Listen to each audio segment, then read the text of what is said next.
we have decided we're going to try to get that going again. So I will let you guys know. All righty, you guys. So I have got Nico joining me. I'm super excited, you guys. Good morning. Hello. How are you? I'm well, thank you. How are you? I'm awesome. I've had a crazy morning. Same with me. I'm not too far behind you. Yeah, I just actually was on did a news report for my daughter. She got injured at her school, and her poor little teeth came through her front lip, and it Oh wasn't no. a not ABA compliant and all kinds of those things. So we've kind of been going back and forth for a minute, but I got the school to do what they needed to do to fix the problem, and we are getting new playground. They're fixing the playground. We're getting a new sensory room by the fall, and they're covering all her dental bills and things of that nature. So I guess Mama getting loud kind of helped. And squeaky wheel gets the grease for sure. Oh, yes, sir. We've kind of learned how to do How, that. how old is your daughter? She's 6. Is Yes, she sir. is she verbal? Not very much. She's considered nonverbal. She really doesn't speak very often at all. And the saddest part to that is the morning that she got injured, I was videotaping her while we were waiting for the school bus, and she said, "Say cheese." And, she doesn't talk a lot. So, of course, then she ends up with her teeth coming through her mouth like Poor baby. hours later. It's like, this is such a sad thing. Oh, my goodness. Poor baby. So anyway, I'm super excited to have you. I want to thank you so much for joining me. I have been doing interviews for a long time due to my daughters. I have 2 injured little girls, and I have just kind of been through the ringer. And I feel like when I saw you, number one, I bawled my eyes out when I first heard your story, because it's just heart wrenching as a mother who understands. But Right. at the same time, you were a district attorney at this point, and you just, I mean, you didn't, I'm not going to say you didn't care, but you didn't care that anyone heard you say this. You spoke the truth. The repercussions were not what you were thinking about. And I was just floored by you. I was like, oh my goodness, if more men like this would just stand up. This is such a movement of loud mothers. And if we had more men with power just stand up. So I just want to thank you for that right off the bat, for Oh, being willing to you do honor that. me. I'm very humbled by that. Thank you, Grandma. Yeah, we can talk about that. You can ask me anything you want. Nothing's off the table. The Well, only honestly, thing I tell people is I'll give you an honest answer, not politically correct. I'm gonna give you just a truthful answer. well, that's my favorite kind. So we should get along just great.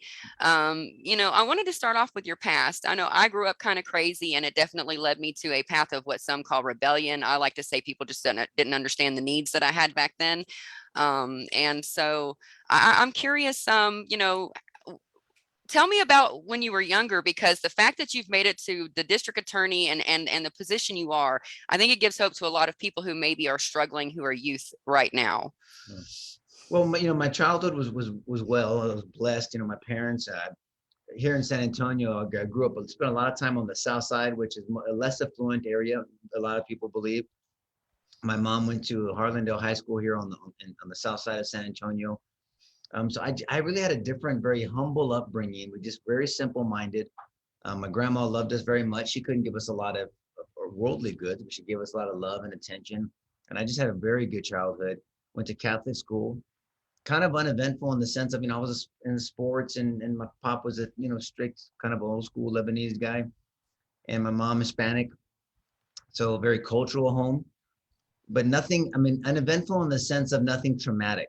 And my pop was, like I said, he's disciplinarian. We grew up with definite knowing of right and wrong, a biblical mindset, a biblical worldview, but I didn't understand my faith at the time. I just was raised a certain way because I said so, and these were what I was saying. Things really changed in high school. After high school, when I went through kind of a journey of finding myself, exploring whatever. I started working in nightclubs. I was doing security, getting in fights, and I ended up. I think you're asking this question, I guess, kind of upbringing. I ended up selling drugs, and I was arrested for selling drugs. I'm not proud of that at all. I'm embarrassed of that actual fact, that very poor choice. It wasn't an accident. I didn't accidentally do it. I did it very intentionally. I was just a stupid ass at the time. And so, I've been there. I've done some dumb things well, too. the world is really good at labeling people, and we're good at receiving labels. I always That's say right. when I talk publicly, if you lie one time, you're called a liar. If you cheat one time, you're called a cheater. Fill in the blank. And so That's I was true. called a drug dealer. Or, I don't know if I can use slang words or any words on this. I'm not trying to be disrespectful to your No, audience. you're fine. You're I fine. was a piece of shit. They all know I'm crazy. Don't worry. Okay, good. Well, and I was labeled everything else, and so we live within these labels, and so I always tell people that you never live beyond what you believe. So what do you believe? What do you believe about your circumstances, your past, your opportunity, your potential, your purpose? All these things will dictate your behavior eventually. I didn't know at the time it was from Proverbs 23:7 says, as a man thinks in his heart, so he is, meaning you'll never live beyond what you believe. So you think you're a piece of crap, you're going to act like a piece of crap. You think you have no future, you're going to live like you have no future. And so this is the way it was. 2 years after that, 2 years after I went through that journey, that season in life and those labels, specifically on August 15th, 1996, my older brother had gone out with friends and he came home and there were people going to meet back at the house and there was a young lady following him and then there was guys following carjacking women that night. And they ended up trying to carjack her, and Mike got in the way at the house in our driveway. And long story short, my brother was shot in the face in our driveway. Myself, my younger brother, my parents, and my aunt, my mom's sister, was staying with us at the time. We walked out literally, seconds later. It wasn't, it was literally moments later, minutes, 2-3 minutes. My aunt Alamo was staying there right near the carport. And so obviously that was a very traumatic experience in life. It formed more of my mentality, and there was another label: you've been victimized, and you're a victim, and Right. we're addicted to victimhood. And I was very angry, as you can imagine. I self-diagnosed myself because I was too Mexican, Spanish, we call machismo. I don't want to get any help. I was too tough to go get any help, and so I became a functioning angerholic. I was angry at the world. I was angry at what I thought God was and who I thought God was. I grew up in a Christian but denominational mindset, very religious, so to speak. Went to Catholic school, like I told you. And so you start living, I was just an angry son of a bitch for years. And I tell people often, you can't give what you don't have. If you're asking me for $20, but I only have $10, I can't give you $20. I can only Yes, sir. And so I didn't have forgiveness. I didn't have joy. I didn't have peace. I felt like I was going to lose. I didn't have Mike back at the moment that he needed me the most. Remember, my son Michael is named after my brother who passed away, Mike.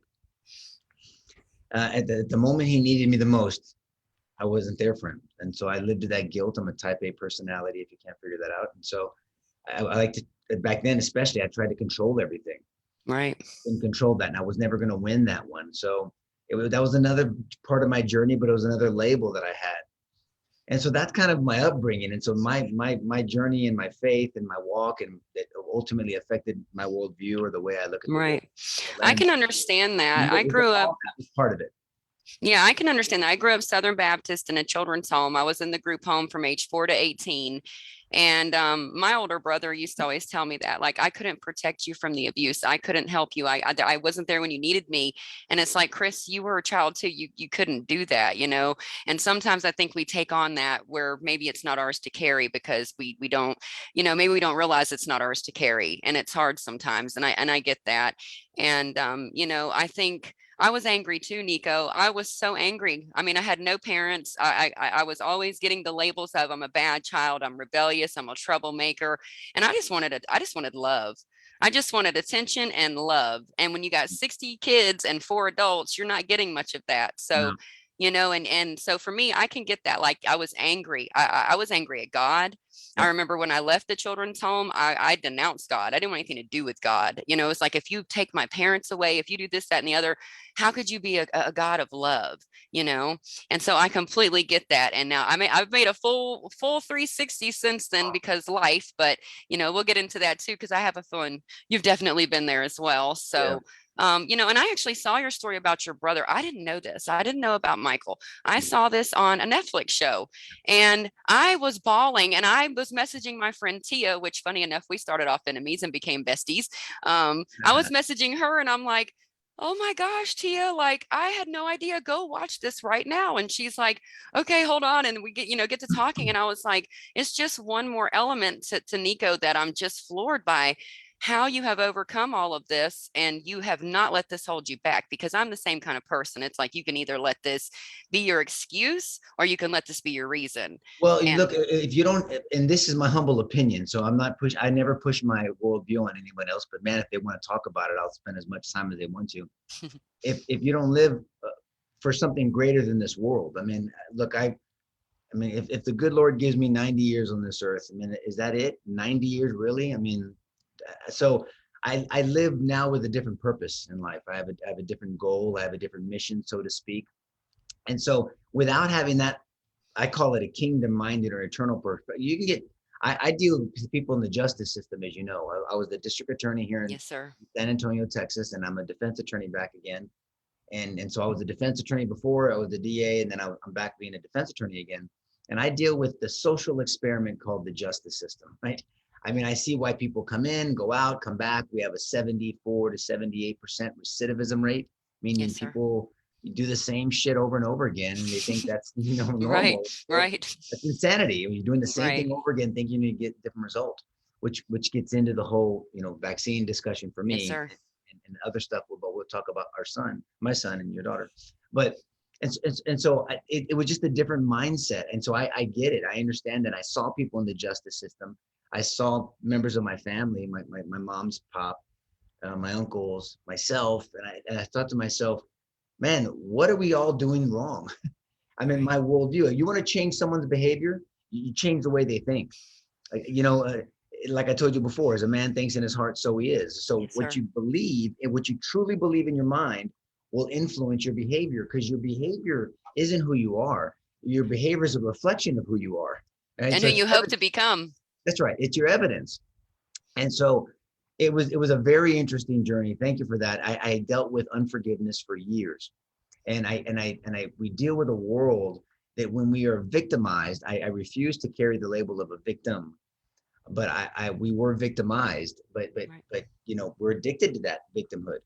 Yes, sir. Okay, well, I don't blame you. That's what the world tells you. Okay, you're That's angry, true. I don't blame you. Well, if you don't blame me, so you don't blame me for being an asshole, cool, let me continue being an asshole. That's and right. and, and so that, well, I shelved all that. At some point you have to, if you're going to be productive, for me, and then we have to get into the definition of what productive is: good, bad, evil, all that stuff. Yeah. Definitions matter in our society. And so, like vaccine, biologic, all that stuff, it all Right. matters. And so when I'm trying to give you clip note versions, change the way I look at the world. When I changed my lens, when I got spiritual Mhm. LASIK surgery, as I tell people, well, then I started living life differently, with a different purpose, with different goals. I started changing my mind. My mind changed. My reactions changed. I started responding versus reacting. And then I understood the power of forgiveness. And part of that had to do with myself. I had to forgive myself for not being there for my brother early on, but then also Right. not being there for my son at later on in life, when I felt like I didn't advocate for him. I'm an advocate for a living. That's what I do. I mean, I Right. advocate for people, whether I'm a prosecutor or defense attorney. I'm still in the advocacy business. And I felt for years that I didn't advocate well for my son, for our son, my wife and my son. And so that's part of my journey too, of forgiving Right. myself. I tell people this. I don't want to get into too deep of a theological discussion with you if you don't want it to, but and then at some point I had to forgive God. Not that he needs forgiveness, but for me to realize I never had to forgive him in the first place. So if I think you owe me $100, and Right. I think, what, she owes me $100, she never paid. Screw her. I'm not going to talk to her again. She owes me $100. And then at some point I go, you know what? Screw the $100. I'm missing out on a friendship. And then I say, you know what? I forgive you. You don't owe me the $100 for. I was like, Nico, I never owed you that $100. I paid you. Remember back? Oh crap! You're right. I'm so sorry. Now I'm apologizing to you. Right. I had to think I had to forgive you to realize that I owed you the apology, right? And that's kind of a Yeah. very small way of how my relationship with God was. I didn't make this conscious decision to forgive him. I was not being that arrogant, even though I was an idiot. But I just said, you know what? I need to get to know what this whole thing called life is about. And then I asked some very Right. deep questions about what I thought my faith was, my worldview, what I believed, what my duty as a daddy, as a husband, as a professional, as a human being, what does that mean? And then what happens after this? So all that went into how I dealt with life. I have been through this myself, Nico. It's so funny. That's why I told you, I think you and I would be fast friends. Um, I know you know who Dr. Paul Offit is. Mhm. And my daughter, who has severe autism, was actually injured not once, but twice by the rotavirus vaccine. And once it was actually given behind my back. It's a whole nother story. Mm. And so I actually decided rather than hate Paul, which at first I did, Nico. I tell people I sent Paul off at a meme on Twitter that got me blocked. That it was a picture of Jesus flipping him off that said, "Even Jesus thinks you're a cunt." I mean, that's pretty real. Okay, that's pretty real. I was very Finally. angry. I mean, I was angry. And I went to the CDC and I started running the inundation and bringing parents in for these Mhm. meetings. And Paul was sitting where I always sit, and I sat down next to him, and everybody's just looking at me like I'm crazy. They're posting pictures like Lynette's done lost her mind, and I'm like, mm-mm. And people are like, dump your coffee on him, do this, do that. And I thought, I wouldn't want him to do that to me. I would hope he would be respectful of me. And he looked over and he just started speaking to me. I was flipping through my paperwork for the day and he said, "I don't think they gave us that one." And I was like, did he just talk to me? And then he was watching baseball on his phone and we just started talking. Mm. And I realized something. Paul Offit is a human being. Amen. And he took my email. We've been speaking for 4 years now. Good. We've had dinners together. I've brought in other autism parents to have dinner with him and speak about the topic. We've done 4 or 5 interviews together, and I got him to sit down and interview with Dr. New and have a pro versus anti conversation. And it was so respectful, and it was Love it. just a whole different thing. And I'm with you, Nico, on agape love. I've heard you talk about this. Oh my goodness, I try to spread this every day as infectiously as these guys are spreading diseases. I mean, it's so important to me. People really do need to realize you can't scream for them to listen and then not speak to them and treat them like you have to talk and have a dialogue in order to make change. That's right. Look, we have to have the freedom to disagree. We have to have, that's why this whole censorship crap, to me, I mean, think about it. I'm a trial lawyer. Can you imagine if one advocate was actually censored to present their view to a jury? Then you wouldn't have justice. Right. And so you have to have the freedom to try to convince me to change my mind. I have to have the freedom to try to convince you. Now, how we do that, and hopefully respectful and professionally, that's how a society works and Right. will ever be productive. But to disagree today, you have to hate each other, and that's unfortunate. I mean, you saw in the Netflix video, I met with the grandpa of one of the men responsible for murdering my brother. Yeah. But what they didn't show on that, Lynette, is that was my 3rd meeting with Grandpa Foster. He was a precious human being. I've heard that he has since passed on. I have no doubt that he's in heaven with our Lord.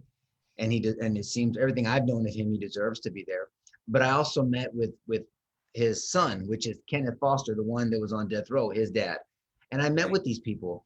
And I had to. Anybody else, you're crazy. How could you meet with them? Because they're human beings. I That's believe right. they're image bearers. They're reflecting, whether they know it or not, the image of God. I'm gonna lead with respect. Doesn't mean I can't get sideways with people. I'm pretty good at fighting. I'm so fun, in court or whatever. I don't mind. I see that. I see that in you. I was talking to my friend Ryan Pincheri yesterday. He lives in Houston and I used to live out there for years. And I told him I was interviewing you and he said, "Oh no, you got one of the vatos on your show this week." And I was just laughing so hard.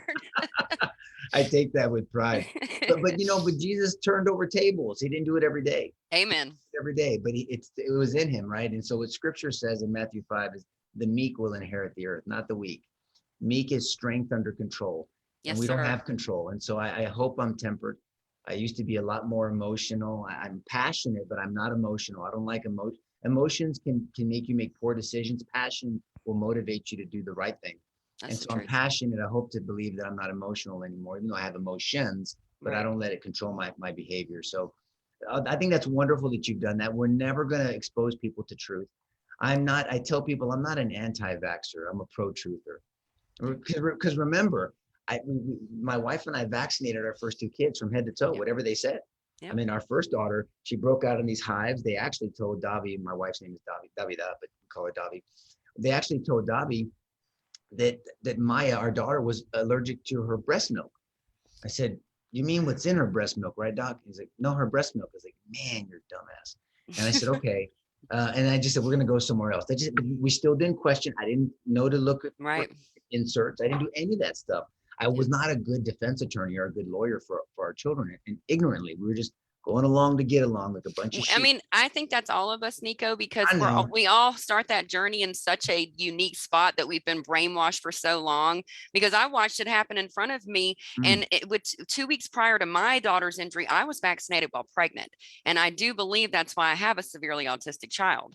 mm, And I mean, I wish I had known. I mean, I just wish. I started watching it play out in Lily, and all I could think was, "Oh my gosh, they just vaccinated me." I mm, mean, my rest of my pregnancy was so scary because you just don't know. And then of course when she was born and she was having issues right off the bat, and they just continued to roll downhill, it was just like, oh my goodness, like what have I done? And then finding people like you, finding our people, finding this movement, it was like, you're not one in a million, Lynette. These people have lied to you. It is time to do something. yeah. And I wish more people felt that way, but for me, I guess not growing up with parents, I'm like double a mama bear because I just don't let anyone mess with my kids. And Well, but think so, about that, because there's something about your worldview that sees the inherent value of children. I mean, they're precious. I mean, for yes, me, sir. it's Psalm 127:3. The children are a gift from God. I mean, my wife and I act as if kids are a gift from God, and our children are too. And so it's our job to raise them and to protect them. And so again, I had to deal with that guilt. I'm sure you've been through it too. Yes, With this, sir.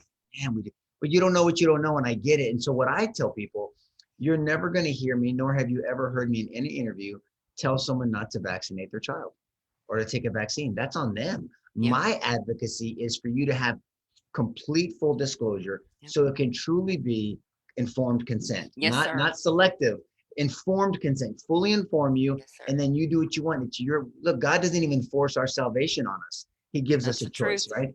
And so same with this. It's your choice, but I want people to have information. I don't want ignorance is not bliss. Thank Ignorance you. is dangerous. And with an agenda, ignorance plus an agenda is catastrophic. And I think we're Yes, sir. seeing that today. Yes, sir. I feel like the last 2 years has just been watching sheep led to the slaughter. I Yep. have just been mind blown. And the thing that's so hard is we try so hard as advocates and activists, we try so hard to warn as many as we can. But even in the Bible, it tells us we're not going to be able to save everybody. It's just, No, it's not possible. There are people who are just not going to hear you. And the Bible tells you to leave that town with the dust on your heels. And that's been exactly. hard for me. It has been hard for me. I got to be honest. I'm such a lover. I cannot help it. I've wanted to save everybody. And so I'm Yeah. trying to learn that lesson still. That one's hard for me. I really am. And and I'm with you on, I've got the sweetness, but I've also got that kind of fight back in me. My neck actually is Job 29:17. I broke the jaws of the wicked and snatched the prey from his teeth. Um, The you book of know, Job is a great study. It's a very deep study. yes, People sir. don't realize exactly what it means, and it really jacks with people. I took a deep dive into Job, and it's amazing to see where Job and his wife, who they literally went through the same, they both lost their children, their Yep. sheep, their cattle, and all their workers. Yep. And his response to the same situation are almost the same as his wife are interesting. He says, I came into this world naked, I leave this world naked. The Lord Yep. gives, the Lord takes away. Blessed be the name of the Lord. That's And then right. his wife at some point says, when are you going to curse God and die already? He was like, shit. I mean, how do you, I mean, but isn't that the situation? So that's why I'm saying Yeah. because it's your worldview. It's what you Yeah. think. What is the lens you look at your That's right. circumstances with? And so when I want to go back to something you said, because Dell Bigtree is a friend of ours, and Dell was the one that was interviewing me when I was DA. He was in town with pushing, advertising the movie documentary Vaxxed with Yes, and sir. Dr. Wakefield and and all of them. And so we're there talking. We're in the office, and he goes, we talk about that statement that I'm the DA, and now let me tell you that vaccines can and do cause autism, right? That went global, Yeah. and he goes, do you understand what's going to happen if you say that? I said, probably not fully. You don't know what you don't know. I mean, Right. I know that there's going to be a shitstorm. And I checked and I talked to Davi, my wife, about it. I said, she goes, but I know you. I mean, how can you not say these things? This is what we believe. Right. It's what we truly believe. I think I've advocated that, and then I can litigate that to anybody. Our son was not born that way. There is a causal connection to why our Yeah. son is on the spectrum of autism, and we have the pictures before and after. I didn't drop them. She didn't drop them. And so we prayed about it. I said, no, I can't. I owe it to my son. If our son cannot speak because of somebody else's doing, then I'm going to be his voice. And that's what I do for them. I'm other people's voices, and I'm not afraid of the government. I was the government for a little while here locally, but I mean, I represented the government. I wasn't the government. You know how to walk in like you own the place, Nico. I like that. Well, I don't own it, but I know who owns it. How about that? And I'm That's right. The confidence level, it helps. It does. I do that at the CDC. I'm serious. I've walked into that place so many times as if I am running the show. I don't care what they think of me, because if I don't, then I'm shaking, then I'm scared. So it's like, I'm going to walk in here like I'm in charge. Yeah, but it's a confident humility, right? I mean, so That's right. I always tell people I've studied different warriors, the Spartan, the samurai, and the samurai warrior was a fascinating warrior. I mean, someone that was humble and chivalrous and respectful, but man, when they drew that sword, heads rolled. Yes, sir. Reminds me a lot of Christ. I mean, Christ was humble, gentle, met the woman at the well in John 4, talked to Nicodemus, the religious person, in John 3, talked to all the Pharisees and Sadducees and Sanhedrin and all the religious political people, but yet tossed some tables. And he was all in Zacharias, who was the tax collector. I mean, I was fascinated by the historical Christ, in my journey as well. But when I made that statement, ultimately, Lynette, I said, I have to say it. I mean, it's the truth. I believe it. I'm not going to shy from it. Let the chips fall where they may. And so I said it. And then, of course, there was a global storm. There's no doubt about it. Locally, nationally, globally. I mean, you can't even fathom the messages and all the backlash. And I'm sure. look, I believe what I believe. And it's not my truth versus your truth. It's just, right. I'm not into that crap relative. No, it's what I watched happen in front of my own very eyes. That's the hardest part to explain to people, is I didn't just like hear this. This isn't secondhand. My eyes saw this happen in front of to my child. You can't tell someone they didn't just witness this. That's just pure insanity. No, I agree. So that was it. And then whatever happened after that happened, and so be it. Like my wife, of course, my wife is just as bold. I mean, she expresses it a different way. I mean, I couldn't do anything without her. And one thing that we advocate to people a lot as well is the reality that there's an 84% divorce rate with families with a child on the spectrum of autism. Nico, it's so hard. I actually went through a divorce with my daughter's father, and he could not accept her. And I think a lot of men struggle with that. I mean, for him, he called her the R word. He called her a mongoloid. He said, this is why attics and basements were created, for children like this. That's not okay. That is so hard for me. I still can't swallow this. And I will tell you that it's so hard. Where I'm at, family courts, they give him 50-50 with custodial, because he got the mayor to be his attorney. No matter how the schools only deal with me, basically, I'm the advocate for my children. I do everything and anything for my kids. And so it is hard. It is so hard because, there's things for Jasmine as a female, number one, with autism, that mommies are going to have to deal with, that daddies aren't going to be dealing with. And she's already being shamed for just having autism. So this is hard, and it does cause problems. And I mean, we had problems before. I am not going to tell a lie. We had problems before that. He's just, there's just issues there. I'm not going to bash. I'm just going to say there's issues there. And so when this happened, this was just like icing on the cake. It was just, that was the straw that broke the camel's back. If you can't accept, and for me, I fully accept her. For me, she is an angel from Jesus to me. I mean, she is the sweetest, just innocent, just, oh my goodness. I mean, if you can't love her, I don't understand.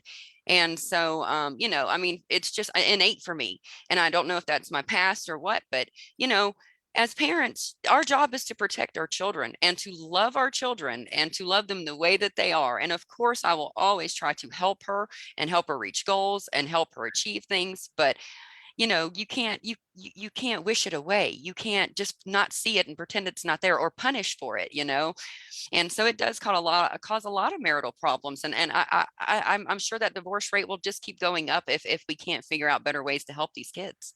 Well, it has to do with how you look at the challenge. I mean, so there's a lot of blame game. I've debated many parents that right. are so militant and angry about the fact that I believe in medical freedom. I believe in people to have choices. I mean, so the same people that advocate for the freedom to have an abortion are the same people that advocate you can't have the freedom to vaccinate your child, which makes no logical sense. It's logically inconsistent. It violates the law of non-contradiction, as we say.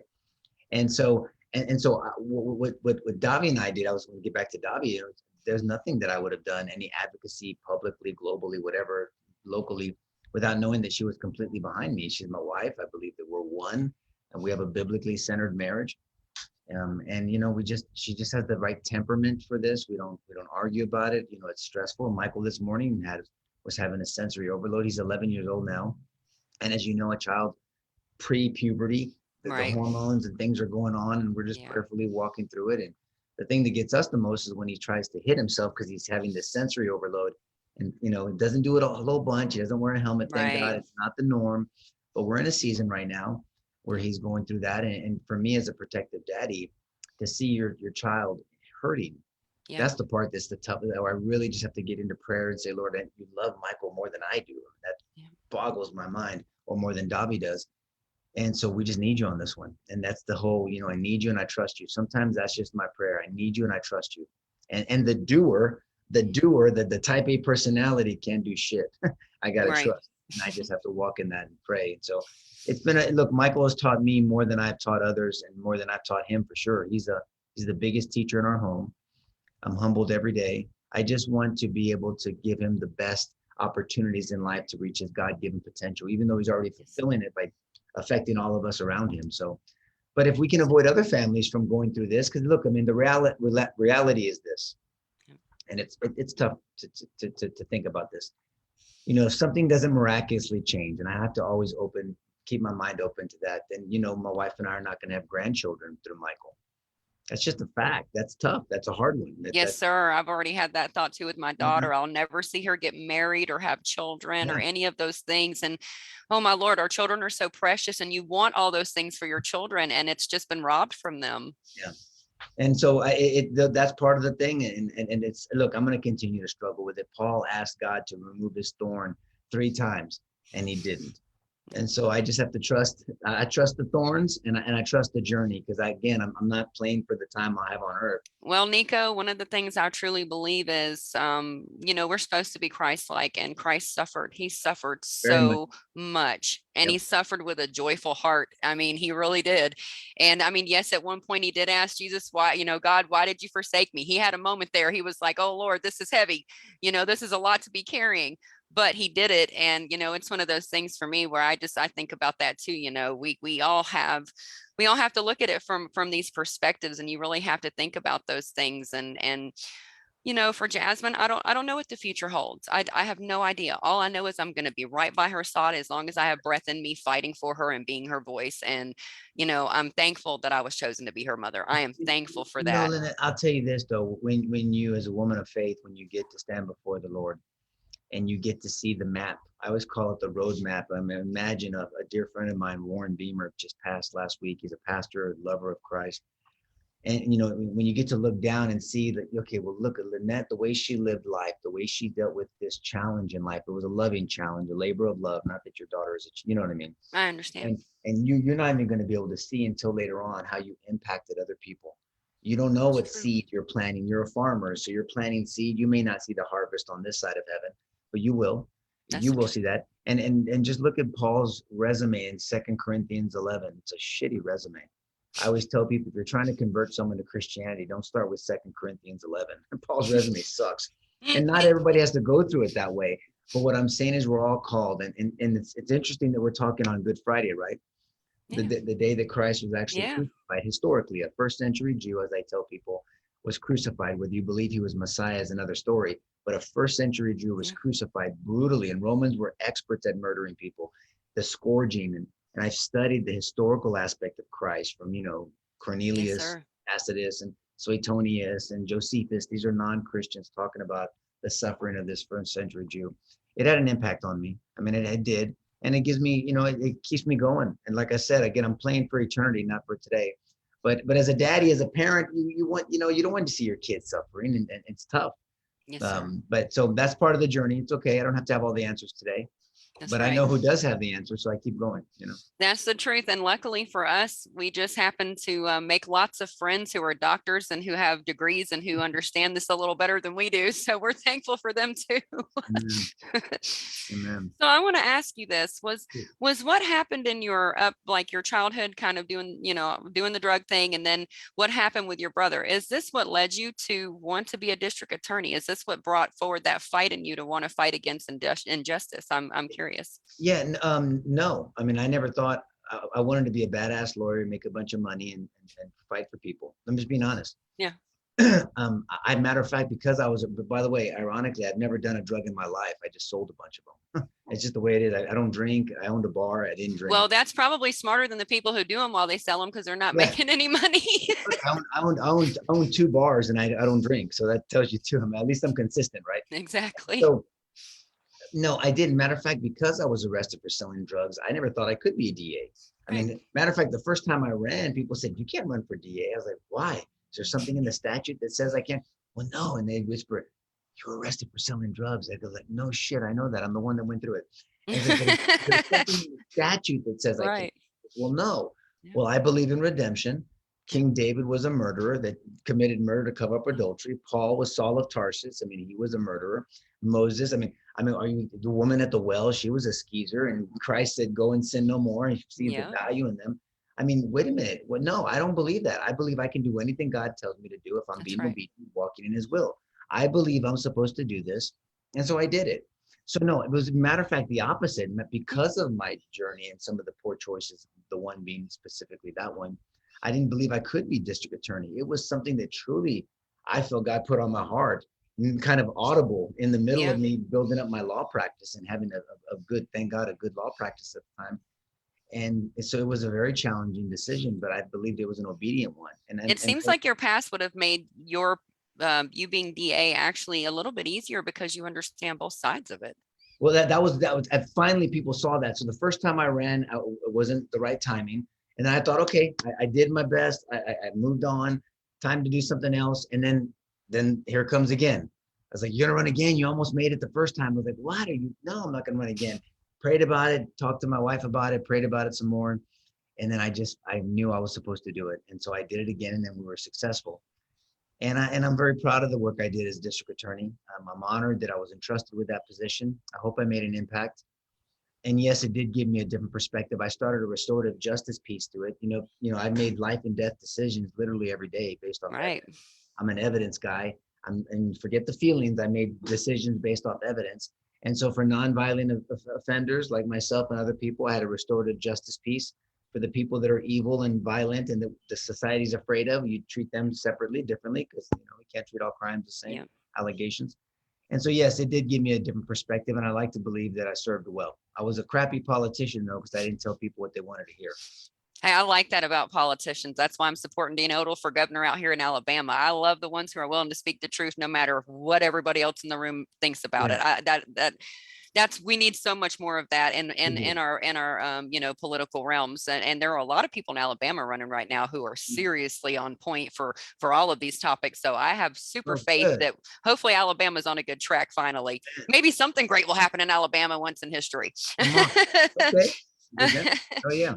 I'm looking forward to it. I lived in Texas and Houston for a long time. I lived in Webster. I actually worked in tattoo shops down there for a while. And both my older boys actually still live in Houston. And so, I kind of come out to Texas and visit a bit. And, like I said, I'm so proud of you because, and I know for you, it's like this to you is just your plight. And I get that. So many people to me are like, oh my goodness, I'm so proud of you. I'm so honored to know you, all these things. It's like, I'm just doing what I had to do. I'm doing what I hope anyone in this position would do.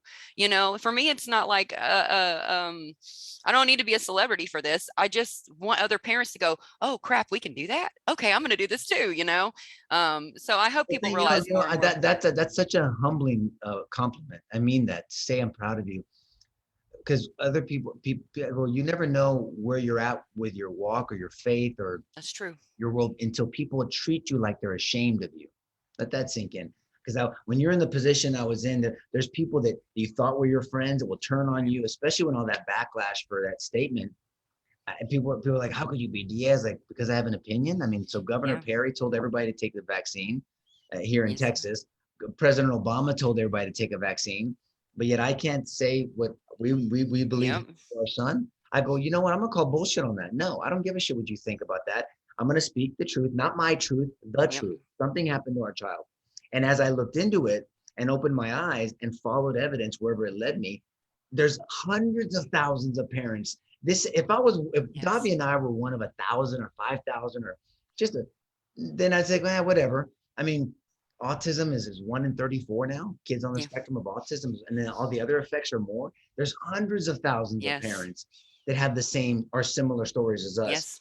So no, I'm not going to take that one. So thank you for saying that, though. I'm humbled by that, and it means a lot to me. Thank you very much. And well, it means a lot to us out here who don't have that title. Okay. I'm just a mom. Okay. I remember the first time I was on the high wire and Dell basically told me, like, we're kind of shocked that just a mom out of Alabama has gotten the amount of traction you've gotten.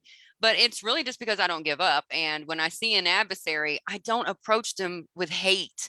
I've just never been that No, person. I make jokes with the CDC staff. I'm taking pictures with the Department of Homeland Security people. I'm enjoying the experience. It's like, I'm going to be respectful to you. You be respectful to me. And let's just, let's talk this out. but And see, that shows that you're comfortable in your skin, and you're confident in your advocacy. See, when you have to name call right. somebody, and that you really don't have the evidence. So we say something. Trial lawyers have a saying: when you have the law on your side, you argue the law. When you have the facts on your side, you argue the facts. When you have neither, you attack opposing counsel. You make it Oh, personal because you yeah, have nothing on your side. You got to do something. that's true. And so I grew up. I used to fight and train, and martial arts. And so you think about it, the MMA fighter, who I have tremendous respect for that athlete. So they walk into a ring, and they're trying to knock each other out, but most of them hug after, and Yep. depending how personal it gets or whatever. But I just don't understand this. You have to hate each other to disagree. Now, we're passionate because we believe that somebody's greed and ignorance and deception injured our child.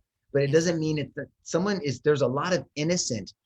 What I mean innocent, meaning innocent in their intent. They're just ignorant. And they're Perspective. advocating. Yeah, they just don't know any better. I That's can't right. think of any doctors. My buddy George and I, that's my buddy that used to work for Merck. We've been in some debates where someone is just honestly and sincerely advocating a point to vaccinate, but they're not doing it maliciously. They just really believe it, and that's fine. Well, then if we don't have this dialogue to what you're talking about, this comfort and professionalism that we can do, then we're never going to. And I'll change my mind tomorrow if you show me truth. I'll Yeah. go back. I mean, our last two kids, as you probably know, Yeah. Lynette, don't have one vaccine in them, not one. They've never had Right. an infection. Do they get sick? Yeah, and they have something called an immune system. It works pretty good if you take care of it, Yeah. and they'll get better in 72 hours at the most. We use a lot of silver and a lot of natural stuff, and they don't eat a bunch of junk, and they eat some. They're kids. We try to let them enjoy a little bit, but I mean, they don't get sick like other kids that are vaccinated from head to toe. I don't know what to do with that, but we should do something with it, right? Somebody else will put those data points together, and we can do this vax versus unvaxxed, and let the truth prevail. And if That's we're right. so wrong, man, let the truth prove that I'm wrong. I'm okay. I will conform to the truth. Yes, That's sir. what a truth seeker does. Yes, A sir. truth, here's the difference, and I know you know this already. There's a difference between a skeptic and a cynic. A skeptic, like doubting Thomas, was a skeptic. He goes, I won't believe until I see this, until That's right. until until I put my. And then when he saw the resurrected Christ, he saw all those That's right. being converted. He conformed to the truth. That's a Yep. skeptic. I believe we should all be open-minded skeptics. Yes. A cynic is somebody that no matter what, even if you show them the truth, they will not conform. I That's heard right. somebody say one time, and I never got a chance to use this publicly in a debate or something, but I think it was President Johnson at the time said that he was talking about the media. He says, if I wake up one morning and walk across the Potomac on the top of the water, and by the afternoon, the headline will be the president can't swim. Like, no, I'm walking on water, idiot, but you're going to say I Right. can't swim. I Yeah. mean, it's that type of cynicism. Then that's a cynic. And the people that are cynical, then we really don't have an avenue to talk, because no matter what I'm going to present to you, you're not open to truth. That's right. As long as we're open to respectfully debate and Yep. passionately is fine, and follow the truth wherever it Yep. leads us, well, then we have an avenue, right? That's right. And Better. this is something I keep trying to explain to people too, because they're like, how could you speak to that man? He's a murderer and all these things. And I'm like, he's a human being. And oddly enough, just because we don't agree on this topic, or maybe I don't agree with someone else on politics or on this or that, doesn't mean as a human being we don't have other things in common. That's right. And people think I'm nuts because Paul has a great sense of humor. Paul literally, like, we email each other on our send, hey, happy Love it. birthday, whatever, and send memes and hilarious things. Like, For you. he's actually a decent human being. I have the last 4 books he wrote on this shelf signed to me, along with the Plotkin's vaccine book he sent me, and I think he paid like $400 to send me that book, because he said, look, you are one who actually told me you are willing to read both sides. And I may not change your mind and you may not change mine, but the fact that we can talk to each other, this is a big deal. And it is. I love And and so that's one of the things when I heard you talk, and I've heard you do several interviews in the past, I've kind of followed you, and hearing you talk about agape love, I was bawling. I was like, oh, this is so my new best friend. I mean, it. this is just, I preach this, Nico. I've been talking about this for so long, and I see like our people infighting because they disagree on something. And it's just like, what are we doing, guys? I mean, we have got to band together. This isn't about who's more popular, whose Oh, ego's bigger. Everyone's their own hero. Let's get out here and do this thing, I don't care who gets credit, because guess Yes, what?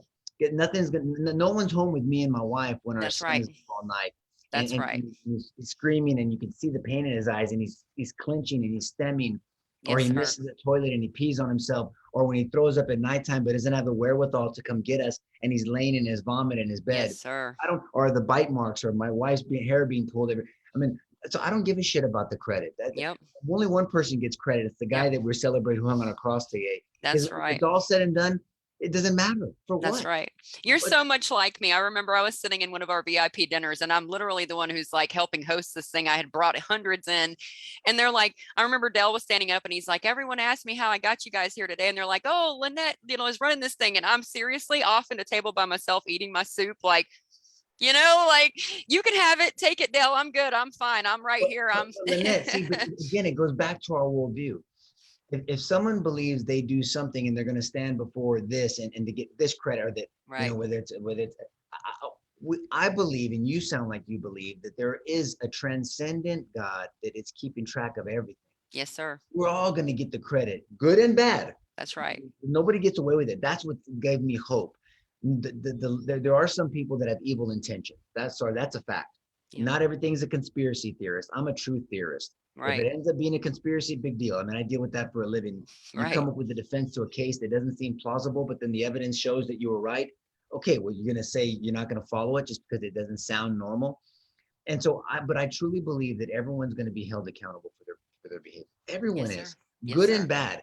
So when you believe that, then you don't need all the credit. I mean, That's look, right. I'm wrapped in flesh too.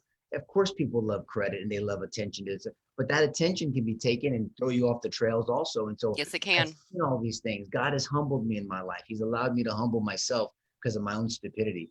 And when it's all said and done, I truly believe the stuff that I preach, the stuff that I advocate. It's not just because I'm on a radio show or Zoom or this interview. I mean, I believe it at home. My Yes, wife can sir. tell you, people that know me will tell you, I humble myself before God every day.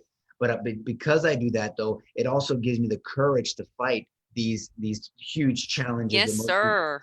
Oh my goodness. I'm It's the telling same you. thing.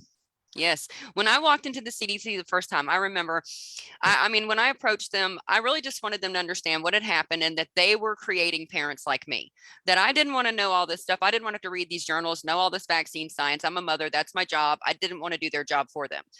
But I just remember, like, when I walked in there, Nico, I was so scared. I was shaking and I thought, oh my Lord, I'm going to just bomb. I'm going to mess this up.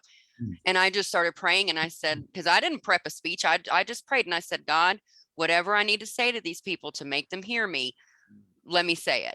And when I got up there, I'm telling you, a peace washed over me. When I finished talking, Del Bigtree was blowing my phone up like, you just dropped the roof. Like, oh my goodness, and I'm just like, I didn't even know I'd done anything. Okay.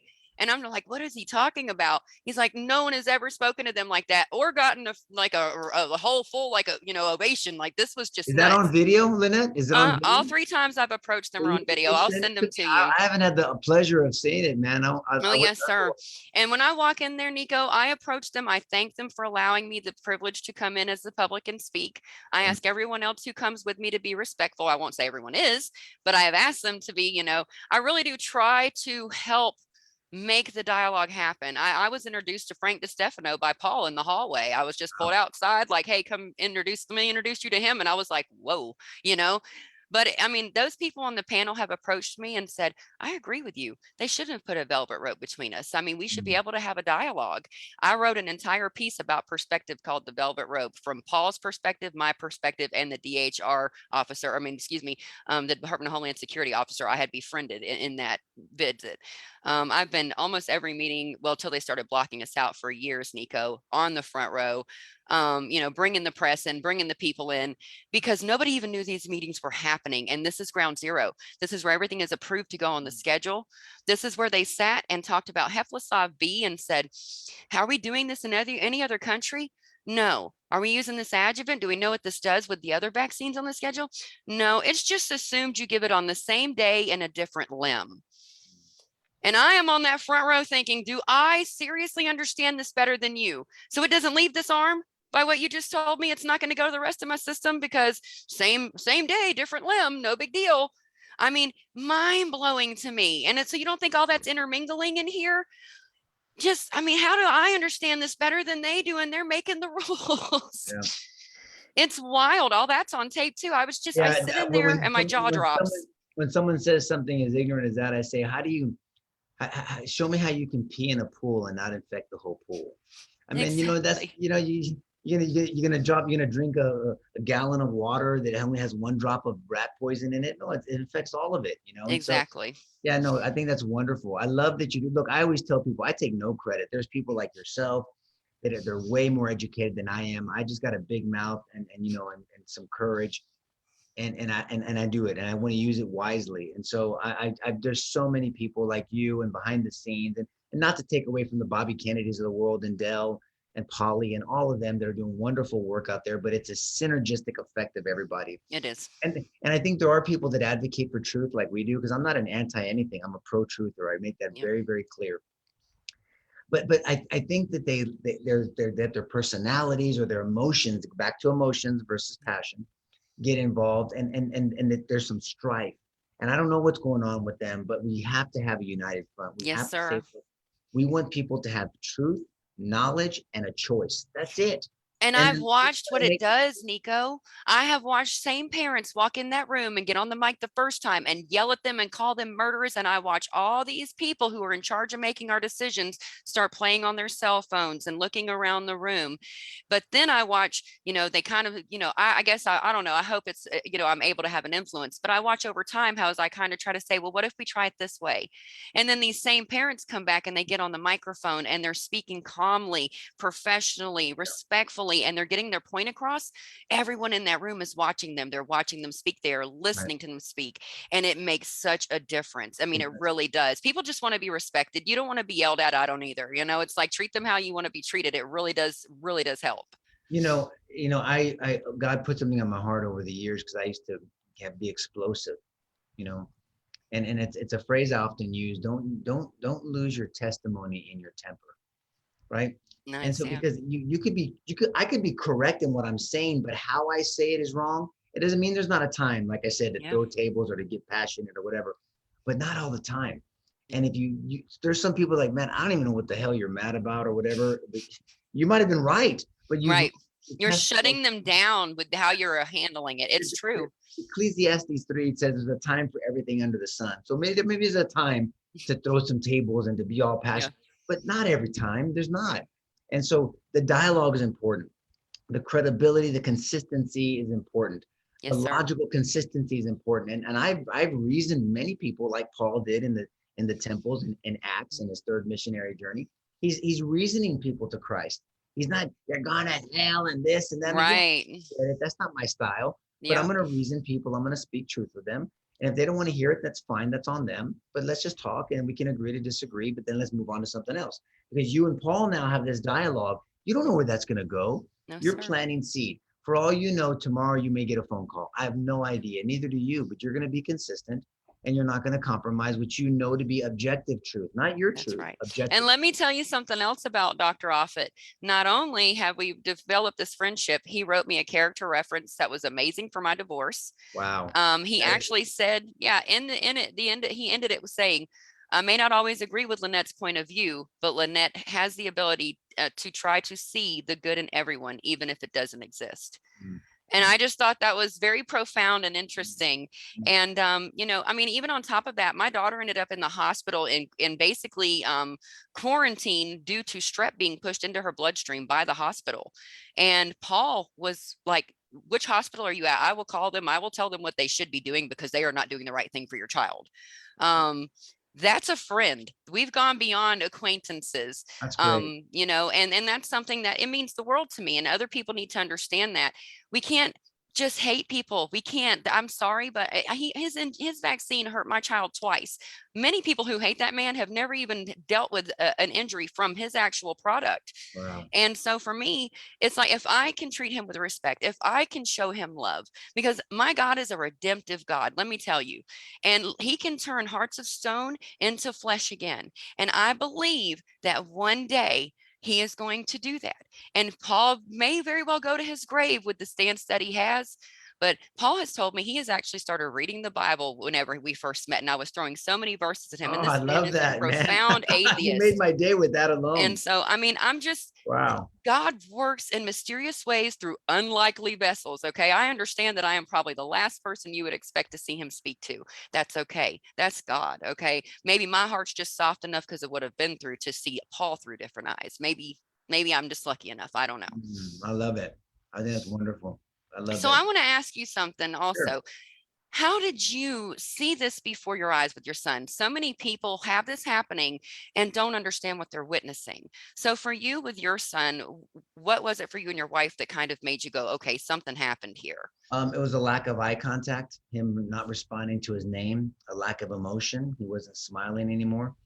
Davi tells the story very emotionally. You know, she gets passionate when she says it, that he quit googling gagging. You know, she says that, man, this kid's gonna talk, and he's already pre-talking, and the irony is, you know, he doesn't speak much, but and so we noticed that. So of course they check your hearing. Well, it's because he can't hear. He's probably got a hearing problem. Well, I don't understand. I mean, Right. Michael, when we used to turn and he used to smile and laugh and pretend to read and goo goo gaga and just very interactive. He was engaging. And then when that stopped, it was very noticeable because these children are developing their personality and something interfered with that. And so then we just checked his hearing and there was no hearing issues. And then we started noticing there's a term in Spanish called ansias where you just get kind of this tick. Yeah. And we didn't know at the time it was we think it was early stages of stemming. You know, Michael doesn't stem this way. Michael stems like this. There's a picture of Jasmine from birth doing that. And the nurses said she looked so weird because her whole body was just really drawn up, almost like a cerebral palsy person. Yeah, and see, Michael didn't do it that bad at first. Or early on, well, after the, you know, Right. he would go like this, like, you know, and we thought it was like, are you just trying to tell, like, you just love us so much, you're so excited? Right. He wouldn't, like, now he stems very uniquely, his hands. Yep, that's my daughter too. Verbally stems, you know, some people flap, he doesn't do that. He goes like this and gets really intense, and then he'll focus in on one area.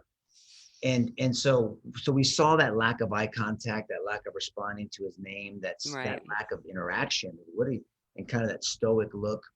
And then we just started going through the process. Nobody could have this question, and they answer that 50 question kind of they ask you questions at the pediatric doctor's office, that spectrum of autism quiz or whatever, and we were kind of right there in the middle, and you're answering it as accurate as you can. Nobody's observing it. Right.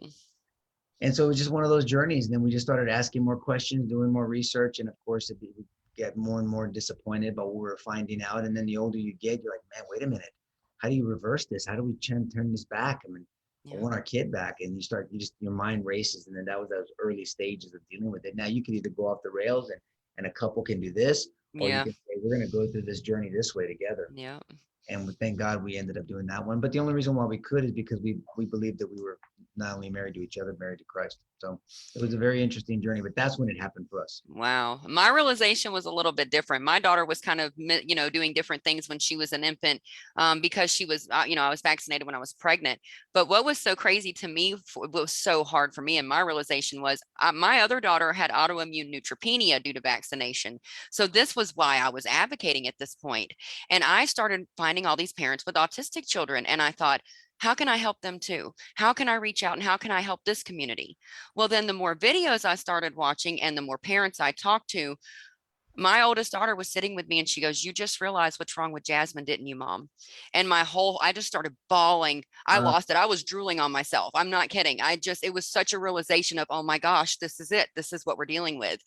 And her father didn't want to believe me. I remember I went to her evaluation and review alone, and he said, "You're just trying to prove yourself right." And I said, "No, I'm trying to make sure she can get help." And so when I went in there and they were like, "She also has global developmental delay. We suspect absence seizure," all these things. And I am just sitting there by myself, just absorbing this and thinking, I just went through autoimmune neutropenia, 3.5 years of giving my daughter synthetic neutrophil injections to give her an immune system. When we just got off of that, we're in remission. And here we are. Now we're going through this. And it was so much. I think it was so much for our marriage. It was so much for just my life. It was like, oh my goodness, I mean, all my older kids, I've got older children that are grown. And so it's kind of like they've already grown. I've got these two little girls now, and they're both like super requiring help. And for me, it was like, okay, Mom, kick it in gear. how many What do you children do do? you have, Lynette? I have five. Wow, that's excellent. Oh, awesome. 22 all the way to 6. So I'm 41. No one ever believes it. When Bless I'm you. actually with my 22-year-old daughter, people always think she's my mother and she gets super upset. Oh yeah. I took her with me to get one of my tattoos and he said, "Why would you bring your mother to the tattoo shop?" And I Oh, was like, "Oh, that's my daughter." And she was like, I was like, "Sorry." I guess I'm lucky. But I mean, for me, it's one of those things that we see so many children who are affected, I think, and now I can spot it I don't even have to ask questions, Nico. I yeah. can be in Walmart, I can be My anywhere, wife and I and I are the same way, know, man. Oh, yes, I'm and I just want to approach people, and I've gotten to the point where I kind of don't care, I just do. And it's so interesting to see what they know and don't know, and that's how I approach it. Don't ever approach someone as if they're wrong. I always go up to people and I'm like, "Have you heard about this? What do you know about this topic?" And then once they give you what they don't know, it's kind of you're in to give them what you do. And so I've kind of found that to be a nice way to approach people without being like attackative, to kind of spread the truth. yes. So, I don't know. I'm always trying to lead with love, Nico. I Well, love life, I guess. but leading with love also, just to make a point about that, loving people is telling them when they're wrong too, Oh, yes, sir. right? I mean, it's not telling them what they want to Yes, hear. sir. Well, I Loving, mean, that's like Paul Offit. Here's an yeah. example. When I interviewed him and So Dr. New, at one point, Paul says, "I wish everyone would just get vaccinated." And I just boop, I seriously was like, okay, well, let me tell you something. Okay. If my daughters were to get vaccinated again, they would die. yeah. Like straight up, they told me if Lily ever got a live virus vaccine again, it would be the end of her. And he seriously does this. Hmm. And he just shuts down for a minute because he realized, like, oh, I shouldn't have said that.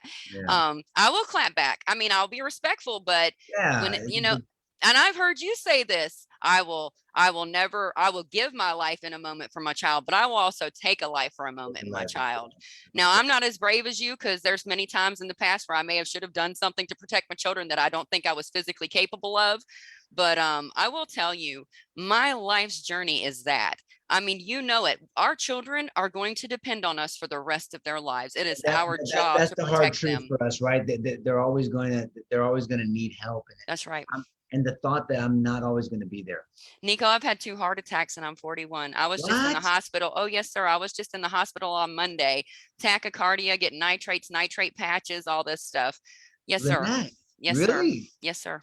And so Jasmine, thinking about the other side of this, where she is the other 50% of the time, that's so dangerous for her. I've had the school called DHR on the father. I've had so many things happen, so much evidence. You just don't even understand, Nico, if you saw all of this. We were Wow. refused a trial. We were told if we took this to court and made the judge take my divorce to trial, that the judge would hold it against me and my children because we're wasting their time. Me and the father agreed on zero stuff, zero. But we had no trial because we're wasting their time. This is ridiculous. And my children are suffering. I mean, the school sees it, the school counselors see it, the teachers, the paras. It's like, what do you do? Oh, we'll take him back to court. I've put 10K into court. I don't have limitless amounts of money. Right. I mean, it's hard. I've showed the cops and they say, well, honey, this is a civil matter. We can't do anything to help you. Go Yeah, back to civil, court. not criminal. Yeah, I know. It is Yeah. so hard, Nico. How do you protect your children? So I mean, I'm one of those mothers. Anyone who knows me knows I am a fierce mama bear, and I'm still out here fighting just to get to that point where I don't have to worry on a regular daily basis about my children. So, the fight in me is so strong. I don't have a mother. I always wondered, like, did she ever care? Did she ever miss brushing my hair, tucking me in, any of these things? Mm. She told me, no, that's okay, because I get to do all of those things for my Man, children, and they will I'm gonna never tell you wonder. offline I want to talk to you more about your health too. And now you got my attention for that. I want to talk to you about your health. We need to, your body is a temple of the Holy Spirit, right? Oh, First, yes, sir. I just like to decorate the walls. That's what I tell people. You do too. we got to figure out what's going on there, because you Yeah. need at least another 45 years on this side of heaven. It's You got scary because I was born with some heart issues, and then growing okay. up in the children's You have home, some birth. right, and then growing up in the children's home, I actually hurt myself 10 times worse by becoming anorexic. I tried Got to it. fade away, Nico. I just wanted to die. I did not want to, I just wanted to fade away. I had nothing and no one. And back then I was kid. I didn't really understand Mm, forever. You're not going to be here forever. right. And so it affected my health to the point that I guess, like, even when I got into my teen years, it messed up my teeth and stuff. So I had to get all that dealt with. And then, as an adult, I've had, a heart attack at 30, one at 35. I'm 41 now, and I have been in and out of the hospital for these issues. And like I said, I was just in on Monday because I think all the stress of everything with the school and Yeah. all this kind of stuff it just had wore me down. My lips were like white as my skin. My heart rate it was shooting up in the 150s, 160s, while my respiratory rate was hitting like 55. I mean, I was just having one of those kind of days. And then I can drop down in the 33 beats a minute range. So I'm just trying to stay here forever, not only for the movement, but for my daughter. It's Mm, like, and people tell me all the time, like, oh my goodness, you have got to do some self-care because you're so worried about everyone else. And yeah. I'm kind of that type 2 Enneagram kind of But person. just remember, you've heard this, Lynette. You've heard this before, that you do your daughter well by being here and being the best Christ version of That's you. right.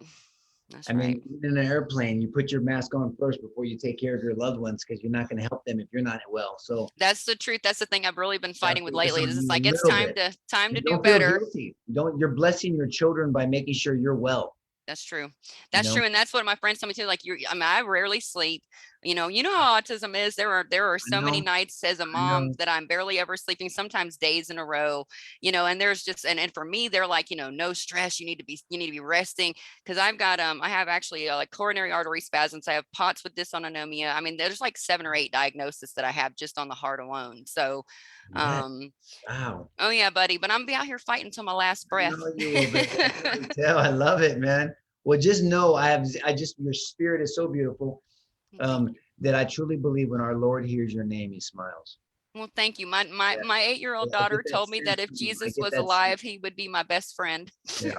Yeah. I was like, oh, that's the sweetest thing anybody's ever said to me. Yeah. No. Well, same to you, Nico. Everything that I've heard from you, I'm serious. I told my fiance, I said, I'm so excited because we are seriously, like, if I live close to you, we would hang out, buddy. Oh, Like, yeah. No. we Yeah. we are we are very Oh, I said, similar in mind for so many topics. And the fact that you're out here spreading agape love and redemptive forgiveness, that's a part so many people forget.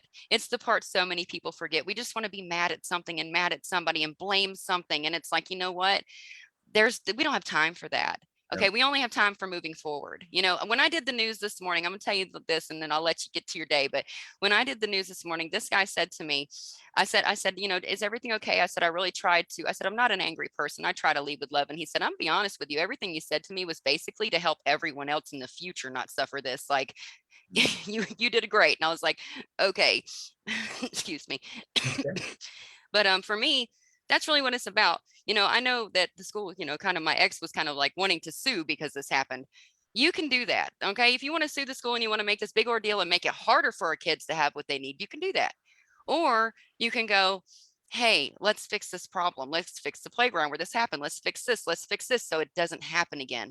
Right. And I hope that the more parents realize they have those rights, Nico. I don't think a lot of us parents with special needs kids realize we can say, hey, this is something that by law my children deserves, and you need to do this. We don't realize we have that power. So I hope that at least maybe that'll come out of this, and at least my local town, is these parents will realize you have some power. You have a voice.